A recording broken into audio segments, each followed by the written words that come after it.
नमस्कार, एनकेएम न्यूज़ में आपका स्वागत है। मैं हूं संदीप शर्मा। मौजूद है हम इस समय गुरुद्वारा रकाबगंज में, जहां पर श्रोमणी अकाली दल दिल्ली ने जो है यहां पर साध संगत के साथ में अरदास की है और परमजीत सिंह सरना हमारे साथ मौजूद हैं। आज एक ऐतिहासिक भी दिन है, क्योंकि आज से 100 साल पहले की अगर बात हम याद करें तो ननकाना साहब में जो हुआ और जिस तरह से महंतों से वहाँ से मुक्त करवाया, उसी पर बातचीत करने के लिए तैयार है यहाँ पे। सरना साहब, क्या कहना चाहेंगे? आज बड़ा ऐतिहासिक दिन है और आज यहाँ पर आप अरदास के लिए आए हैं। देखिए, ऐसा है कि 20वीं सदी के शुरू में जो सिंह सभा लहर चली थी और सिखों के तमाम ऐतिहासिक गुरुद्वारे थे, उनके ऊपर मुल्तान का कब्जा था और उनके प्रबंध में इतनी गिरावट आ गई थी कि वहाँ बच्चियाँ भी सुरक्षित नहीं रही, जिसको ना सहारते हुए उस वक़्त के जो सिखों के आगू थे, भाई लक्ष्मण सिंह, भाई दलीप सिंह, उसी के इलाके के रहने वाले थे। कौम ने तो कह दिया था भाई चलो अभी नहीं जाते हैं, पर क्योंकि ये उस इलाके से, तो उन्होंने कहा कि हम तो अरदास करके अब निकल पड़े हैं। कोई दुनिया की ताकत हमें रोक नहीं सकती। और वो 150 बंदों का जत्था बांध दिया, जिस बेरहमी से नारायण ने उनको कत्ल किया। गुरु की गोद में, गुरु ग्रंथ साहब की गोद में भाई लक्ष्मण सिंह शहीद बैठे हुए, और कोई ऐसा औजार नहीं था जिससे उनको कत्ल न किया।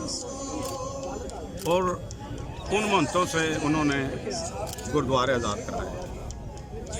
आज फिर प्रबंध में कमी आई हुई है, चाहे कहीं भी।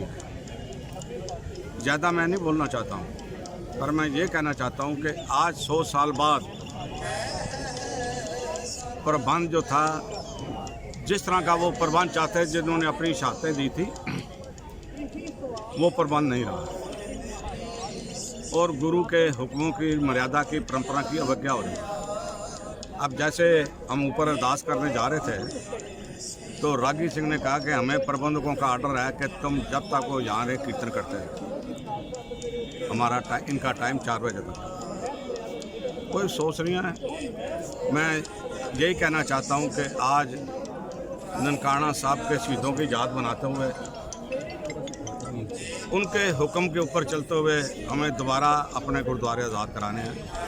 गुरु महाराज समर्था बख्शे और बल बख्शे। हमारे गुरुद्वारों का म्यार, स्कूलों का म्यार, कॉलेजों का म्यार, बच्चों की पढ़ाई का म्यार वैसा ही हो जिस म्यार के लिए उन्होंने अपनी कुर्बानी दी। सरना साहब, तो माना जाए कि जो एक शतक पहले, 100 साल पहले जो व्यवस्था थी, आज भी आप उस व्यवस्था के साथ में तुलना कर रहे हैं कि इस समय मौजूदा स्थिति में यही है? क्योंकि उस समय गुरुद्वारा के अंदर जो है मैनेजमेंट के अंदर बहुत बड़े बड़े रिफॉर्म्स हुए थे, जिस तरह से वहाँ पर कत्लेआम हुआ था और पूरे जो है देश में जो है वो एक लहर जो है वो रोश की रही थी। क्या आपको लगता है कि वही स्थिति, वही ऐसी स्थिति आपको लगता है तुलनात्मक रूप से देख रहे हैं? देखो, स्थिति तो वही है, कुछ बातें कम हैं, कुछ बातें ज़्यादा हैं, पर अब सिखों को शहादत देने की ज़रूरत नहीं है। अपनी वोटों के जरिए उनको निकालने की ज़रूरत है, वो निकालें। ठीक है। साढ़े नाल सरदार गुरमीत सिंह शंटी जी तुसी की कहना चाहोगे? देख सकते हैं कि परमजीत सिंह सरना एक 100 साल पहले जो ननकाना साहब में जो कत्लेआम हुआ था और भाई लक्ष्मण सिंह और दलीप सिंह, जिनके नेतृत्व में वहाँ पर गुरुद्वारा ननकाना साहब मुक्त हुआ था, एक तरह से सरना साहब यहाँ पर मौजूदा व्यवस्था की तुलना भी जो है वो उसी से करते हुए नजर आ रहे हैं। लेकिन वो कह रहे हैं कि उस समय शहादत दी थी, लेकिन आज शहादत की ज़रूरत नहीं है।